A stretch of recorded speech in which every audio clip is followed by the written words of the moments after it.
po nung part ng trachea niya na to.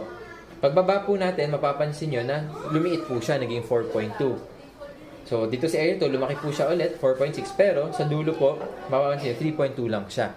So, nagnanarrow po yung trachea niya talaga, or tracheal collapse. So, may mga grading po kasi yan, ma'am. So far po, yung kay Rizal, hindi naman po mataas pa.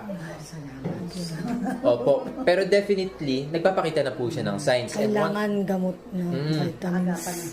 Since meron na po siya nito, ma'am, itong condition na nagnanarrow na po, nagwi-weaken na po yung trachea niya, hindi na po kasi natin tinitreat yan. Minamanage lang po natin na hindi po mag-close talaga. Kasi pag nag-close po yan, mag-choke po siya or para mag-suffocate siya. Kasi hindi po makakadaan yung hangin papunta po sa lungs niya.